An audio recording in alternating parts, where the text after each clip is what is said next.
안녕하십니까 시청자 여러분, 박정호입니다. 네, 박정호의 핫스팟 목요일 방송 시작하겠습니다. 지금 행정안전위원회 전체회 잠깐 보셨고요. 법안 처리가 진행 중이고요. 오늘은 저희 오마이TV 박정호의 핫스팟 식구라고 볼 수 있습니다. 저희가 자주 뵙고 있는 김영호 민주당 의원 나오셨습니다. 안녕하십니까, 네, 의원님. 안녕하세요. 안녕하세요. 저는 사실 여기 여의도 이사 올 때 네. 의원님 한 일주일에 한두 번 정도는 뵐 줄 알았는데 네, 또 시간이 이렇게 흘렀네요. 네, 벌써 못 뵙고 한 달 반 시간이 정도 흐른 지났죠. 것 같습니다. 네, 그렇습니다. 코로나19 때문에 네. 좀 국민들도 힘들고 국회도 힘들고 네, 이런저런 좀 고통을 좀 받고 있습니다. 네. 의원님 그동안 어떻게 좀 지내셨어요? 이제 국회가 9월 정기국회가 시작됐잖아요. 네. 그동안 벌써 그 두 번의 확진자의 출현으로 이제 두 번의 셧다운이 있었어요. 기자들이 확진이 돼가지고요. 네. 예.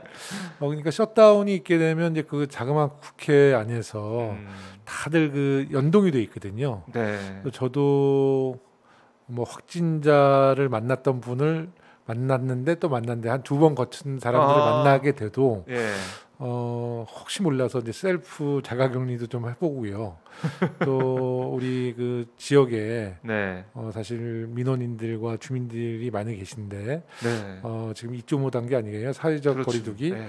그래서 지금은 모든 그 대면 접촉 일정은 다 취소해 놓고 있습니다. 제가 장례식장이나 결혼식장 같은 곳은 이제 지역 행사기 때문에 특별한 일 없으면 빠짐없이 참석하는데요. 네.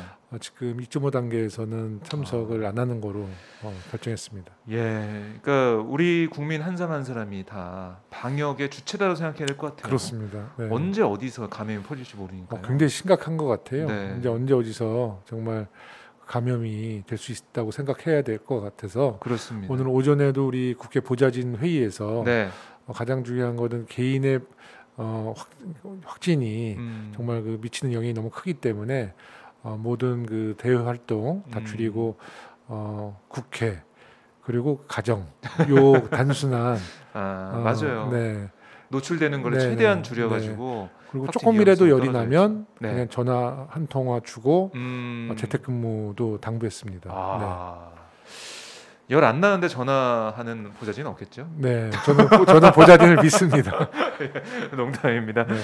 자, 저희 김용호 의원과 함께 말씀 나눠보는데 오늘 저희도 그래서 이제 가림막도 설치했지만 네. 마스크를 쓰고 네. 답답하지만 김용호 의원의 미소가 정말 좋거든요. 네. 웃음이 좋은데 못 봐서 너무 아쉽습니다. 네, 마스크 눈웃음으로 좀 하겠습니다.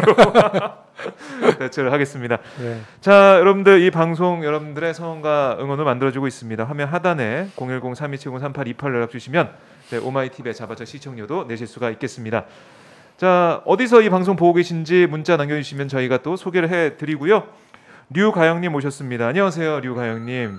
네, 이번 주에도 함께 계속해서 방송을 함께하고 계시고요. 자, 누가 저희 초지인종을 누르네요. 많이 듣던 소리인데요, 이 소리. 예. 동네에서도 많이 들린 소리입니다. 그런가요? 네. 자, 원더러스트님이 눈웃음 멋져요라고 하셨네요. 그러니까 네. 저희가 가리고 있으니까 더 눈웃음이 네. 더 부각이 되는 것 같습니다. 네, 김용호. 고맙습니다. 네, 김용호 의원의 눈웃음과 함께하고 있는 저희 박정희 핫스팟 본격적으로 시작을 해 보겠습니다. 자, 참 저희가 모신 이유가 이걸 좀 여쭙고 싶었습니다. 먼저 2008년이었죠. 2008년 12월인가 그때 하반기로 기억을 하고 있는데 10살 여자 아동을 납치해서 성폭행한 조두순이 오는 12월에 벌써 출소를 앞두고 있습니다. 12년이 이렇게 흘렀다는 거네요. 네. 시간이 빨리 흐르고 있는데 의원님이 아동 청소년 대상 성범죄자를 영구적으로 사회에서 격리하는 법 개정안을 발의하셨습니다. 이 내용이 전 딱 뉴스를 보고 궁금했어요. 정말 어떤 내용이 이 법안에 들어가 있냐 궁금했는데 이것 좀 설명 좀 해주세요. 네, 제가 이제 지역구뿐만 아니라 많은 국민들, 시민들 만나잖아요. 이제 조두순의 출소가 이제 100여일도 안 남았거든요. 12월 13일. 네, 13일 출소를 한다고 그러니까 많은 분들이 걱정을 하고 특히 아이를 키우는 부모님들의 걱정은 정말 이루 말할 수가 없습니다. 특히 최근에도 아동 성범죄가 계속 끊이지 않고 계속 그 보도를 통해서 우리가 접하고 최근에 이런 보도도 한번 있었어요. 그 그 6명의 청소년들을 성폭행한 한 흉악범이 12년의 형을 다 살고 나와서 네. 8일 후에 또 청소년을 강간해서 16년의 형을 받았거든요. 네. 근데 그런 그 좀 우리 국민의 눈높이나 법 감정보다는 낮은 형벌 때문에인지 네. 국민들이 정말 그 아동 성범죄는 이 사회에서 완전히 그 뿌리를 뽑아야 되는데 아직도 양형 기준이 너무 낮다. 네. 그래서 그 굉장히 분노가 강하신 것 같아요. 그래서 저는 정말 이 아동 성범죄 근절을 위해서는 네. 아동 성범죄의 재범자는 네. 가명 없는 종신형을 선고해서 네. 사회에서 영구히 격리시킬 수 있는 법이 필요하다. 그것이 국민들이 바라는 입법이다라고 저는 생각하고 네. 제가 최근에 법안 발의를 했습니다. 그러니까 재범을 했을 경우에 강간치사일 경우에도 종신형을 선고할 수 있는 법의 근거를 만들었고요. 네. 그리고 이제 아동 청소년에게 성폭행을 한 사람이 네. 그러니까 출감하고 나서 네. 동일한 범죄를 일으켰을 경우에는 가명 없는 종신형을 선고할 수 있는 법이죠. 그러니까 우리는 이제 사형 폐지국이라고 볼 수 있죠. 사형제가 폐지됐다고 봐야 되잖아요. 그러니까 사실 이 법이 국회에서 통과되면 대한민국의 법 중에선 가장 강력한 법이 되는 거죠. 그 의원님이 이제 눈웃음은 상당히 부드럽고 하지만 굉장히 강력한 그런 법안들, 또 우리 사회에서 어떻게 보면은 좀 간과하고 있었던 약간 좀 미온적으로 대처하고 있었던 그런 것에 대해서 좀 강하게 대처하자 이런 말씀 많이 하셨잖아요. 이건 정말 이 문제에 대한 이견이 있을 수는 없다고 보는데요. 이제 이 법학자들이나 또 우리 법안 소위의 법조인들은 이런 법안에 대해서 법리 해석을 중심으로 하거든요. 그러니까 법의 형평성, 사형 제도는 없어졌지만 사람을 죽인 살인자에게도 종신형을 선고하지 않는데 아동 성범죄는 왜 종신형을 줘야 되냐, 어떤 이거 형평성에 대한 문제를 많이 논의하거든요. 근데 저는 이제 국회 입법기관으로서 국민의 법 감정과 국민의 그 어떤 요구에 부응하기 위해서는 이런 법이 당연히 저는 도입돼야 된다고 보고요. 지난 21대 총선에서 우리 국민들이 더불어민주당에 177석이라는 정말 막강한 권력을 주셨잖아요.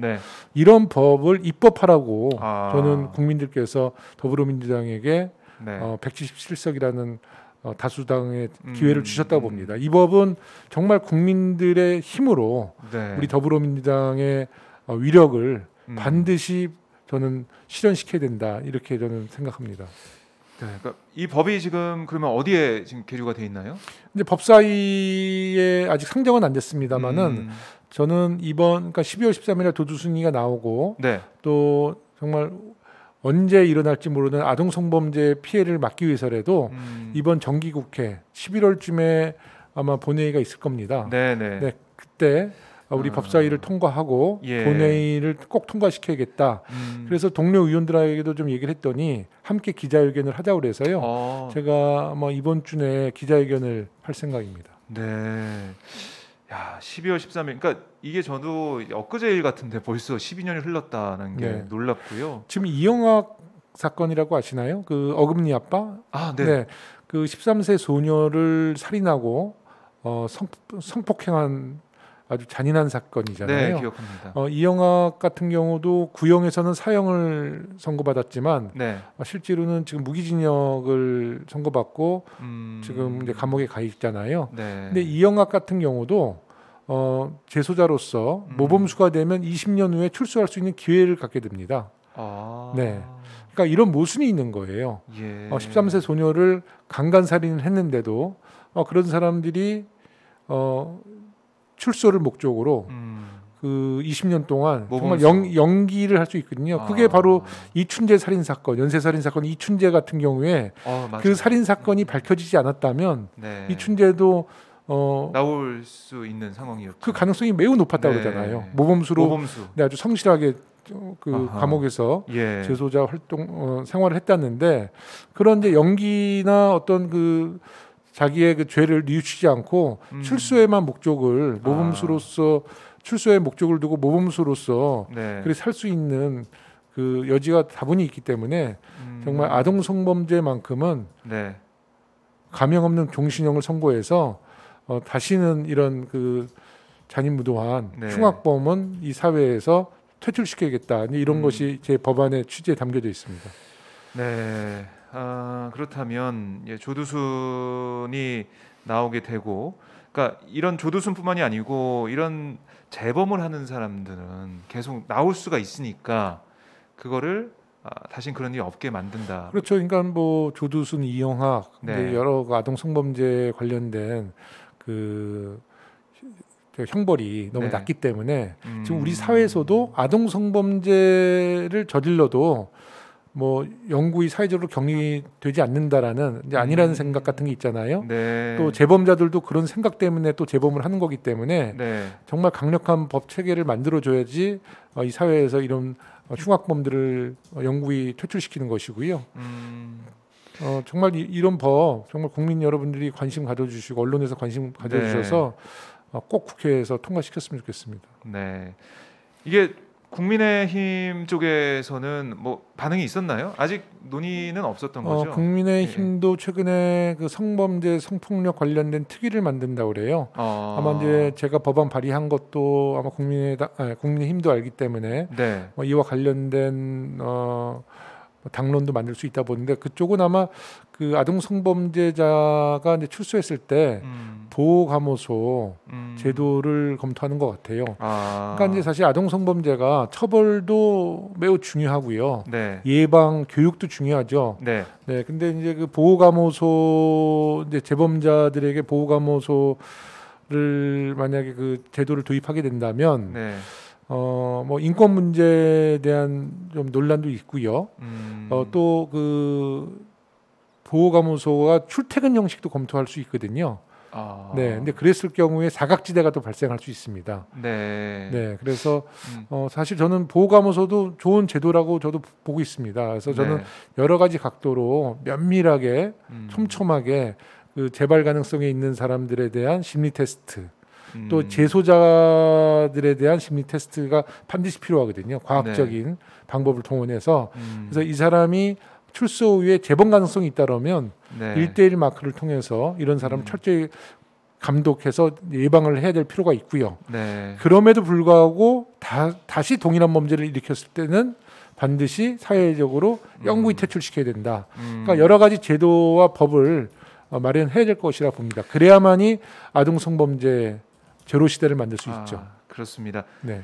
저희 원더러스트님도 전자 발찌도 소용 없더라고요. 격리가 답입니다. 이런 말씀 주고 계시고요. 전자 발찌를 끼고 네. 성범죄를 일으키는 뭐 뉴스 보도 많이 보셨을 거예요. 네, 많이 보고 있습니다. 네.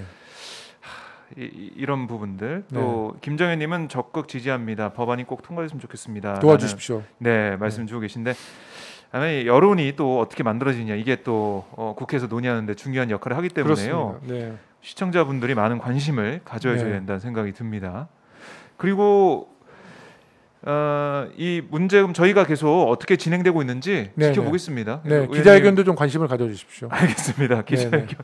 근데 저희가 지금 현장에 취재 가기가 좀 어려워요. 네. 코로나19 때문에 소통관이 이게 너무 폐쇄되고 그리고 기자회견장 자체가 아마 사람들이 퍼센테이지 정해져 있어서요. 예전에는 당연히 들어가서 있었잖아요. 네네. 정해진 인원만 들어갈 수가 있어가지고 네. 좀 문제가 큰 상황인데요. 자료를 보내드리겠습니다. 네, 저희가 한번 노력을 해보겠습니다. 이번 주에 이낙연 대표와 주호영 국민의힘 원내대표 교수단체 대표 연설이 이틀에 걸쳐 있었는데 현장에 계셨죠? 네. 어떻게 좀 들으셨습니까? 이낙연 대표의 그 연설은 네. 한마디로 굉장히 품격 있는 연설이었다 이렇게 봅니다. 이제 우리 여당의 원내대표 및 당 대표의 연설 때 야당 의원들이 항상 야유 보내고 막 그랬잖아요. 그랬죠. 근데 이번에는 뭐 야유 보낸 이제 한두 군데에서 조금 시끌시끌은 했는데 거의 뭐 아주 야당 의원들도 잘 들어주시더라고요. 근데 굉장히 품격 있는 연설이었고 이제 우분투라는 말씀하셨잖아요. 맞습니다. 그 당신이 있어 내가 있다라는 이제 아프리카의 언어인데 정말 감동적이었고요. 아주 진정성이 엿보이는 이낙연 대표의 연설이었다. 저는 이렇게 평가합니다. 그러니까 뭔가 좀 문학적인, 네. 감성적인 네. 그런 연설이어서 저도 들으면서 오 신선하다, 새롭다 이런 느낌이 이낙연 들더라고요. 대표가 저와 같은 외통위 위원이신데요. 그러니까 이제 이낙연 대표가 당 대표 전, 또 총리 시절 전, 도지사 전, 그러니까 의원 시절 내내 굉장히 품격 있는 국회의원이셨고 도지사셨고 총리셨잖아요. 그래서 국민들로부터 신뢰를 받는 것 같아요. 그러니까 이제 그렇다고 해서 이번에 이제 당 대표가 돼서 뭐 품격 있게 바뀌신 게 아니라 이낙연 대표의 정치가 그래도 대한민국 국회의원 중에서 가장 품격 있는 정치인이라고 평가를 받는 분이라서 더욱 국민들로부터는 신뢰를 받는 것 같아요. 네. 뭐 어제 들어보니까 이제 여러 가지 의원들을 향해서 좀 언동이나 언행을 좀 조심하라 뭐 이런 말씀도 하고 계신데 품격은 있더라도 또 그런 무게감 있는 그런 메시지도 중요하죠. 지금 이제 저희 더불어민주당이 많은 이슈를 지금 만들어내는데 뭐 좀 관리가 안 되는 부분도 있고 좀 크고 작은 실수들도 있거든요. 근데 이제 국민들이 우리 문재인 정부와 더불어민주당의 정책에 대해서는 굉장히 저는 뭐 그것도 뭐 이제 다시 비판받을 수 있는 정책도 있지만 큰 틀에서는 다들 지지를 보내준다고 보는데요. 이제 여당 의원들과 우리 정부 인사들이 가장 조심해야 될 거는 태도의 문제라고 봅니다. 조금이라도 오만해 보이는 태도나 작은 말 실수, 이제 이런 것으로 시작해서 국민들에게 공분을 사고 정부와 여당이 신뢰를 잃게 되는 거거든요. 이제 그런 차원에서 아마 이낙연 대표도 최근에 조금 그 문제를 일으킨 의원들에게 경고를 준 거 아닌가. 근데 경고도 굉장히 품격 있게 주시더군요.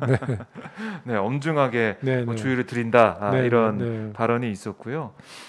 다음 날 있었던 주호영 원내대표 교섭단체 대표 연설, 저는 이낙연 대표 연설을 들으면서 이제 주호영 원내대표 연설에도 뭔가 화답하는 품격 있는 그런 연설이 나올 수도 있지 않을까라는 자그마한 기대를 했었는데 어떻게 들으셨습니까? 예전에 야당 당대표 원내대표와 연설을 비교해 볼 때는 우리 여당에 대한 비판의 수위를 그래도 많이 좀 줄인 것 같아요. 수위는 낮아졌다. 수위는 많이 낮아졌죠. 다만 제가 주호영 원내대표의 연설을 들으면서 우리 문재인 정부에 대한 부동산 정책을 강도 높게 비판하셨거든요. 맞습니다. 저는 우리 국민들께서도 부동산 정책에 대해서 우리 여당과 정부를 비판하는 것은 저희가 달게 봤고 또 굉장히 송구스러운 면이 있습니다만은 그 문제를 주호영 원내대표가 언급했다는 것은 저는 정말 그건 적절치 않았다. 일단 주호영 대표가 몸담고 있는 국민의힘이 강남 부동산 특혜 3법을 주도했던 정당이고 부동산 폭등의 주요 원인이 됐던 그런 법을 주도했던 정당이고 최근에 뭐 이미 많이 알려졌지만 주호영 원내대표도 부동산의 재개발 지역, 한 번도 살지 않았던 재개발 지역의 뭐 투기 이런 문제로 사실 언론으로부터 문매를 맞지 않았습니까? 근데 그런 당사자가 우리 문재인 정부의 부동산 정책을 강도 높게 비판한 것은 적반하장이다.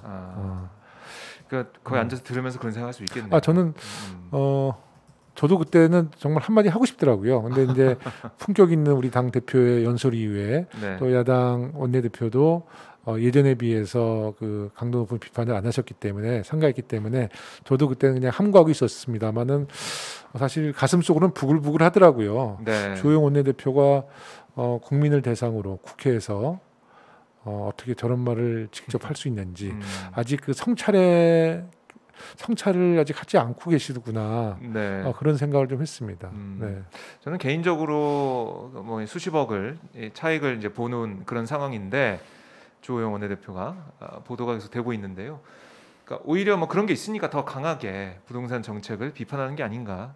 자신의 그런 과오가 드러나지 않기 위해서 오히려 다른 사람을 더 비판하는 그런 자세를 보인 게 아닌가 이런 생각도 그러니까 들더라고요. 국민들이 그 사실을 모르고 있다라면 그럴 수 있는데요. 네. 이미 국민들이 주호영 원내대표의 강남 집 문제에 대해서 네. 공분을 사고 있는 상태에서 오히려 김종인 대표가 나와서 그런 말을 쓰면 할 수는 있었죠. 네. 하지만 주호영 대표가 부동산 문제를 이렇게 신랄하게 비판할 수 있는 자격이 과연 있는지에 대해서는 아마 국민들께서 잘 판단해 네. 주실 거라 봅니다. 네. 그렇다고 해서 제가 우리 정부나 우리 여당이 부동산 정책을 국민들에게 아주 만족시킬 만큼 잘했다고 지금 말씀드리는 건 아니에요. 네. 저희도 실수가 있었고 또 태도의 문제도 분명히 있었습니다만은 이 부동산이 폭등했을 때 정부가 개입하지 않는다는 것은 사실 말이 안 되죠. 네. 뭐 지금 야당에서는 부동산 문제는 정부가 시장에 개입해서 시장에 맡겨라는데 네. 정말 시장에 맡길 일이 있고 안 맡길 일이 있고요.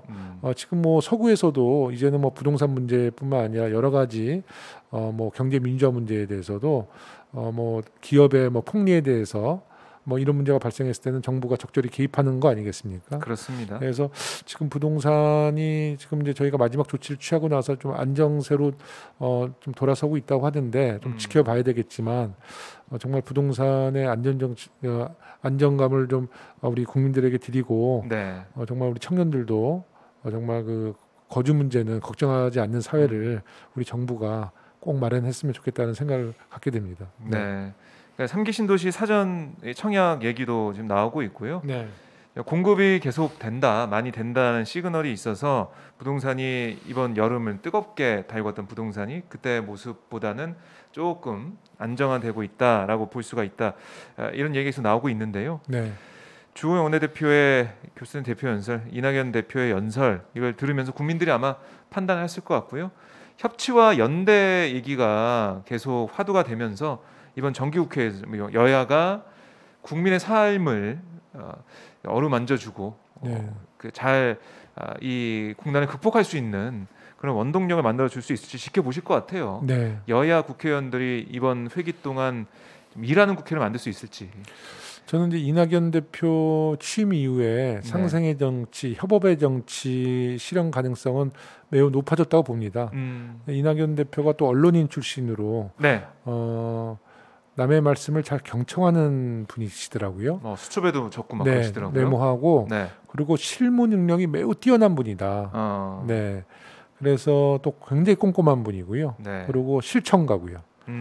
그래서 이제 이론과 이제 실천 이 두 가지가 겸비되면 저는 우리 야당에서도 네. 이낙연 대표에 대한 신뢰도 분명히 있을 것이고 협치 정치 가능하다 보거든요. 네. 그래서 이낙연 대표가 말씀했듯이 지난 21대 총선에 우리 여당의 공약과 야당의 공약이 중복되는 것들 있잖아요. 네. 근데 그런 문제라도 우리가 협치를 통해서 국회 본회의에서 그런 법안들은 빨리 통과시키자 뭐 이런 데는 김종인 대표도 동의해 주실 거라고 봐요. 네. 그러니까 오늘 점심에 네.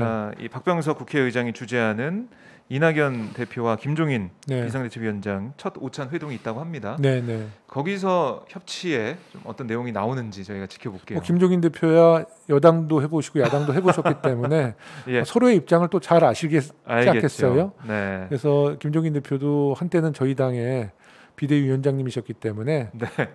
분명히 저희 당에 그렇네요. 애정이 있으시겠죠. 네.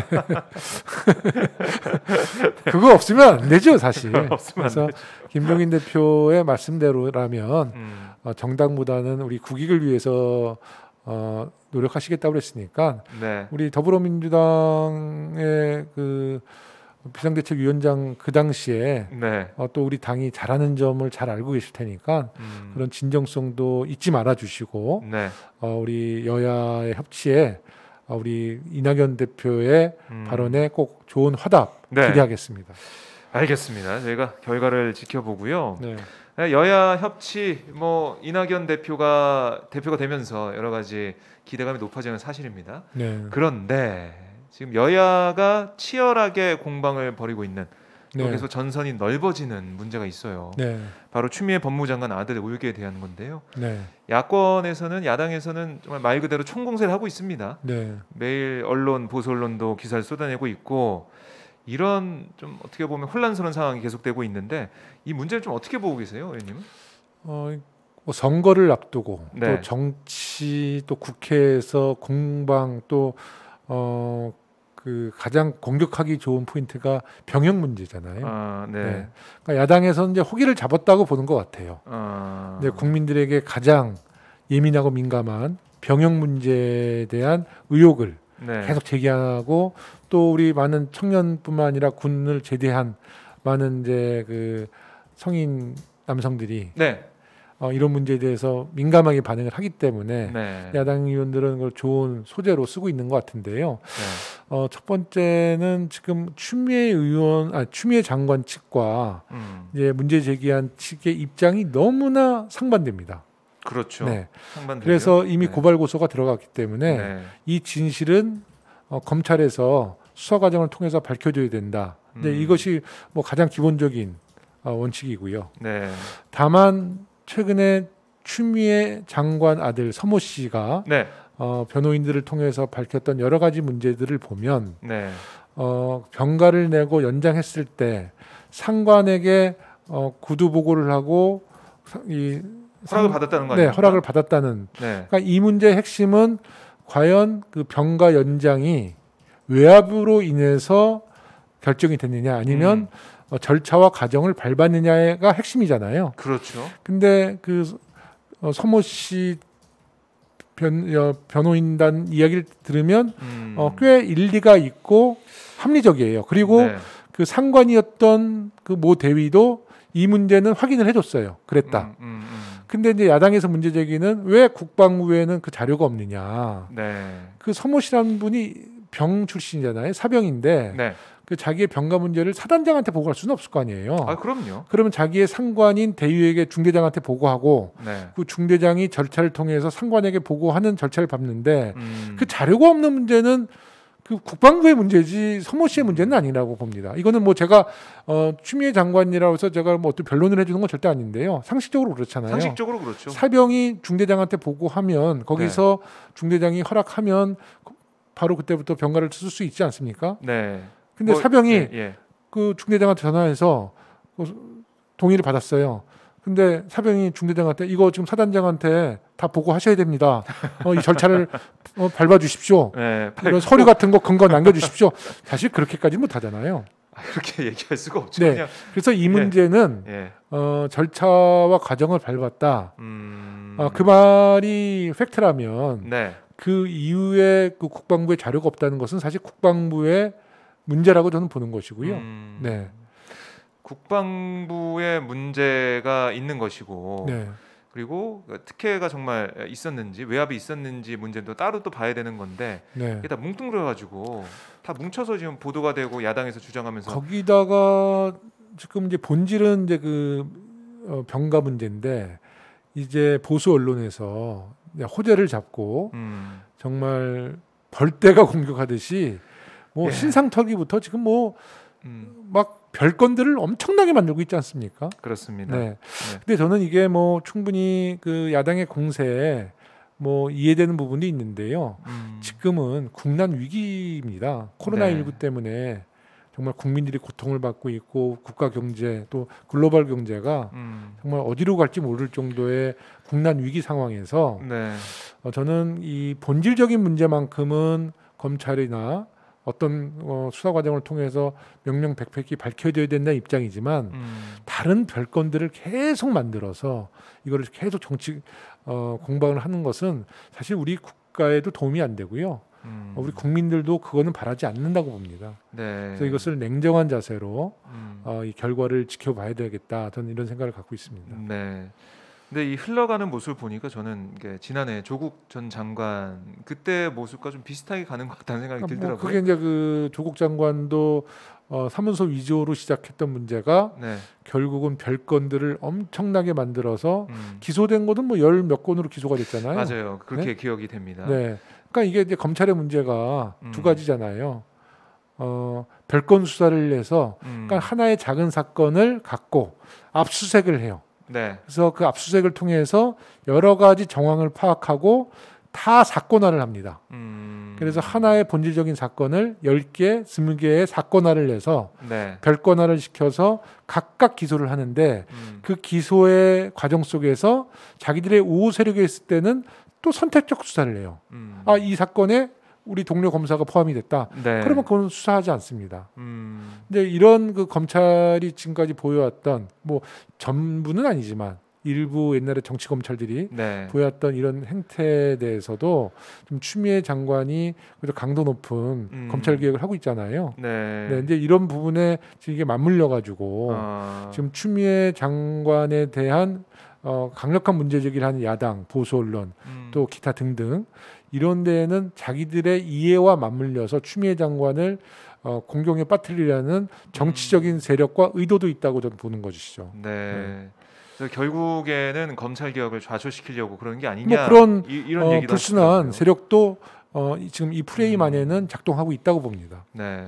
그래서 저희 시청자분들도 그렇고 추미애 대표, 추미애 장관을 좀 지켜달라. 네. 민주당이 지켜야 된다 이런 말씀도 하고 계시는데 네. 이게 아마 추미애 장관이 뭐 이 야당에서 주장하듯이 뭐 물러나거나 설령 그렇게 된다면 검찰 개혁 자체가 앞으로 못하게 된다, 원동력 잃어버린다 이런 생각 하시는 것 같아요. 뭐 그 공격하는 이제 그런 불순한 의도로 네. 정치적인 공세를 하는 분들은 추미애 장관이 물러나면 검찰 개혁 좌초될 거라는 기대를 갖고 있을 수도 있죠. 네. 하지만 세상이 그 생각대로 안 됩니다.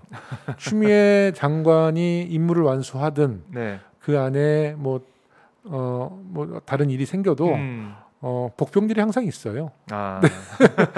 그렇게 세상이 간단치 않고요. 네. 검찰 개혁은 이미 국민들의 명령이 있기 때문에 검찰 개혁은 누가 하더라도 우리 정부 내에서는 네. 반드시 완성할 수 있다, 완수하겠다 그런 의지를 꼭 믿어주시기 바라겠습니다. 네.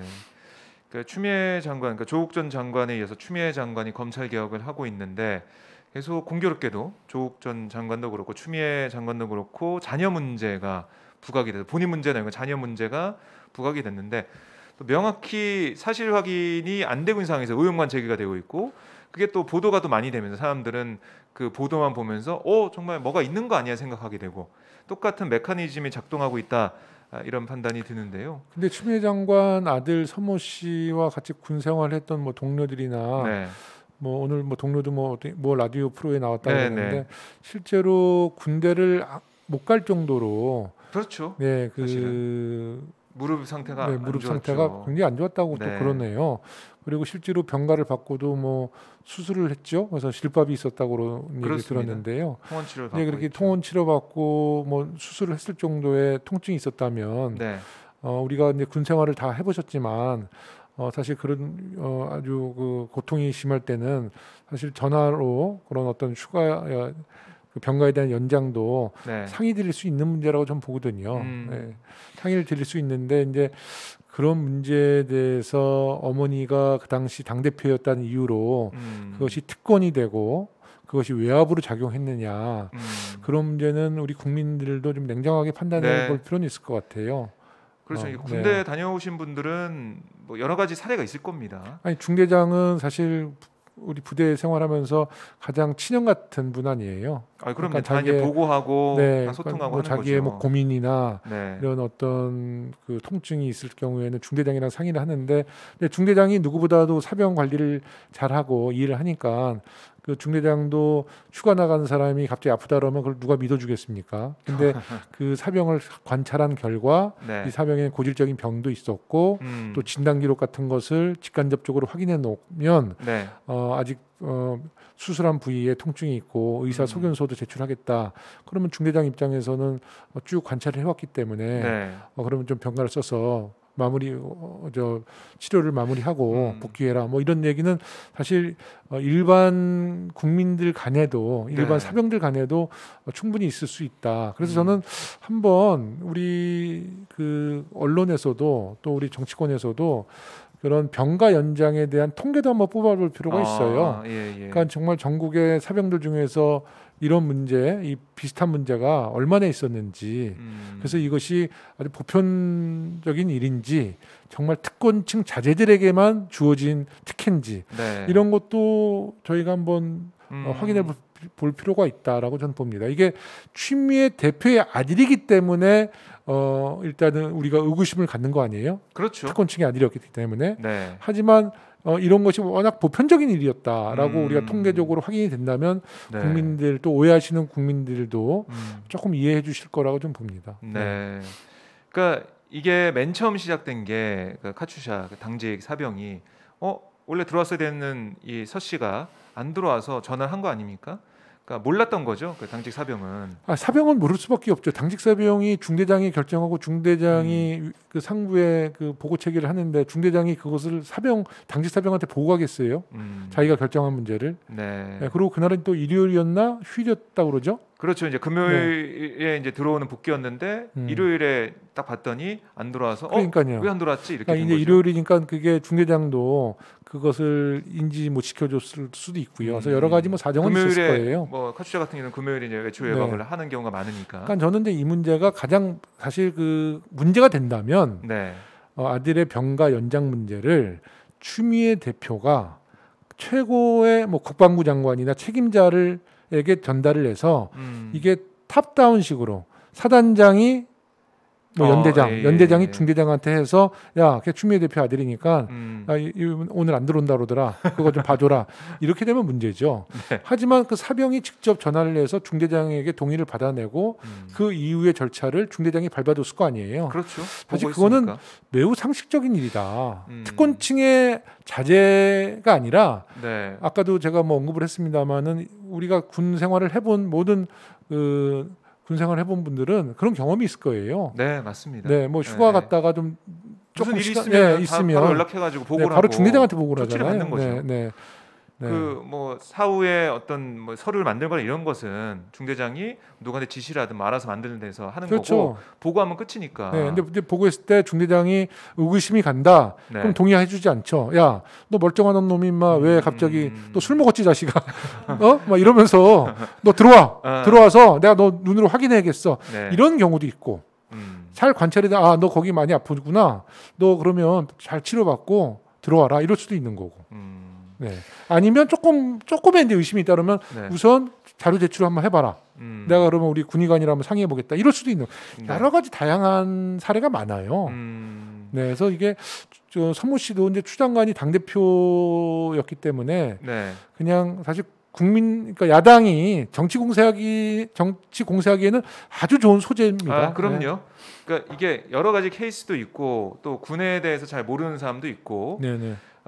또 이런 보도도 나왔죠. 추미애 장관 뭐 부부가 민원을 넣었다. 민원을 해가지고 뭐 휴가에 대해서 알아봤다라고 했는데 그걸 또 청탁이라는 식으로 보도를 하더라고요. 제가 얼마 전에 저도 요새 뭐 바빠서 그렇게 정확히는 못 봤는데 이런 보도를 본 것 같아요. 그 녹취록에 그 야당 뭐 전직 군 출신의 야당 의원이 녹취록을 공개했는데 거기에서 한 그 군 임원이 예비역 대령이 그 추미애 장관과 그 남편을 자리에 앉혀놓고 장관 이런 청탁 해서 안 된다. 시어머니 추미애 그렇죠. 시어머니. 남편과 시어머니를 앉혀놓고 청탁해서 안 된다. 40분간 교육을 시켰다고 그러는데 그게 그 두 사람을 앉혀놓은 게 아니라 그 군 장병들의 부모님들 집단 면접할 때 뭐 교육 시간에 강당에서 했던 이야기를 또 그렇게 푼 거예요. 저도 그 보도를 처음에 문제 제기를 했을 때 이거 조금 문제가 될 수 있겠네. 근데 그렇게 생각을 했는데 그것도 이제 사실 진실을 파악해 보니까 군 장병들의 부모님들 교육 시간에 강당에서 다 앉혀놓고 기본적인 교육인 거죠, 사실. 근데 그 얘기를 마치 추미애 장관 남편과 시어머니 앞에서 두 사람을 대상으로 당신 이런 청탁하지 마. 나는 당신 청탁 안 들어줘. 그래서 40분 동안 교육을 시켰다라고 보도가 나왔기 때문에 근데 그런 거에 대해서 국민들이 공분을 사죠. 그 내용이 정말 진짜였다면 공분할 일인데 알고 봤더니 그게 아니었고 그래서 이 서씨 측에서는 지금 법적인 조치를 취한 걸로 알고 있는데요. 그러니까 이게 너무나 많은 보도와 너무나 많은 의혹 제기가 있으니까 이게 사실 판단을 그때그때 못 하잖아요. 사실 관계를 못 밝히잖아요. 그러니까 그 의혹이 재생산되고 그 의혹을 보면서 야당에서는 그걸 또 공격 소재로 삼고 이게 반복되고 있는 상황. 참. 그러니까 결국에는 검찰이 빨리 수사 결과를 내는 게 네. 이걸 정리할 수 있는 부분인데 아직까지는 또 안 내고 지금도 있어요. 뭐 소환하고 있고 네, 그런데요. 조사를 하고 있다고 하더라고요, 다시. 제가 이제 제일 걱정하고 있는 거는요. 네. 이제 검찰에서 지금도 이제 수사를 하고 있지만 이 결과에 대해서 특별한 문제가 없다고 이제 판단을 내리고 네. 수사 발표를 하면 네. 분명히 야당에서는 그럴 줄 알았다. 법무부 장관 아들 문제를 네. 검찰에서 뒤에서 봐줬다. 이제 분명히 그렇게 논평할 거고요. 네. 보수 언론 법무부 장관 실세 아들 검찰이 또 윤석열 총장 측근들 다 손발을 잘랐는데 누가 제대로 수사했겠냐 이렇게 또 문제 제기하고요. 네. 이거는 뭐 뻔한 스토리인데 검찰도 다 부담될 것 같아요. 이거 정말 죄가 없는데 또 죄 없다고 하기에는 또 우리 보수 언론과 그 보수 야당의 계속 또 문제 제기. 네. 근데 이제 검찰은 그런데 눈치 봐서는 안 되는 거죠. 그렇죠. 네. 있는 그대로 수사 결과를 발표하고. 근데 아마 그런 고민도 있을 겁니다. 그래서 그 야당에서는 왜 이걸 자꾸 수사를 질질 끄냐로는데 네. 저는 검찰에서도 그런 부담을 갖고 있을 것이다. 그러니까 죄가 있으면 바로 발표했겠죠. 뭐 추미애 대표, 주호영 예. 원내대표 얘기도 추미애 장관도 얘기했고 주호영 원내대표도 얘기했다시피 네. 이 문제는 간단한 사건이다. 뭐 실제로 수사해 보면 금방 나올 사건 아니겠어요? 그럼요. 근데 이제 이것에 대한 발표는 참 검찰 입장에서도 난처할 것 같아요. 네. 참 말씀하신 것처럼 이 문제를 계속 물고 늘어질 그런 태세니까 검찰 결과 나오면 못 믿겠다. 특검해라. 근데 제일 문제가 없는 죄를 있는 죄로 만드는 게 제일 나쁜 거잖아요. 네. 그러니까 검찰이 그거는 꼭 인식을 하고 명명백백이 밝히는데 네. 이제 국민의 여론 또 보수 야당의 비판 같은 거 너무 감안해서 없는 죄를 있는 죄로 만들지는 마시고. 그렇지 않겠죠. 네, 그렇게는 안 하죠. 검찰도 네. 안 하는데 하여튼 저는 뭐 이 문제가 검찰도 굉장히 난처한 입장이다라고 생각합니다. 네. 그러니까 저도 만약에 제가 이 서씨였다면 아들이었다면 어떻게 했을까? 우리 엄마가 당 대표다. 그러면은 그런 상황에서 엄마 찬스 써야지 이렇게 정말 생각했어요. 저는 그런 생각도 안 들거든요. 네. 과연 내 부모가 그런 자리에 있을 때 이거를 이 권력을 어떻게 사용하려고 했을까? 아니면은 더 조심했을까? 네. 그 부분도 생각해보는 그런 상황인데 지금까지 드러난 거 보면은 그러니까 글쎄요. 이제 엄마 찬스를 쓰려고 했을까? 박종우 기자 같은 경우는 네. 워낙 그 바르시고 정직하시기 때문에 그럴 수 있는데 뭐 권력층의 자식의 입장이 다들 그렇게 생각을 하진 않죠. 정말 엄마 찬스, 아빠 찬스 쓰고 싶은 사람도 분명히 있죠. 네, 그거는 저는 있다고 보는데요. 네. 근데 이 사항만큼은 그 서모 씨 측의 주장에 저는 좀 설득력이 있다고 봐요. 그러니까 일단 중대장에게 보고를 했다는 거. 네. 이게 윗선에서 내려와서 중대장한테 지시 내린 게 아니라는 거. 이게 저는 핵심 포인트라고 봅니다. 네. 네네. 핵심 포인트. 네. 이 서 씨가 직접 보고를 해서 네. 탑다운 방식이 아니라 네. 직접 이 자신의 상관에게 보고한 다음에 휴가를 얻어서 썼다라는 주장이 설득력이 돼 있다. 그건 뭐 이런 절차를 말씀이시고요. 밟은 거니까요. 네. 제대로 된 절차를 밟은 거죠. 음. 오히려 서모 씨가 윗선 뭐 참모장이나 사단장한테 저 추미애 대표 아들인데요. 제가 아파서 못 들어갑니다. 이런 것들이 문제죠. 그렇죠. 사병을 관리하는 건 중대장 맞잖아요. 맞습니다. 네네. 예.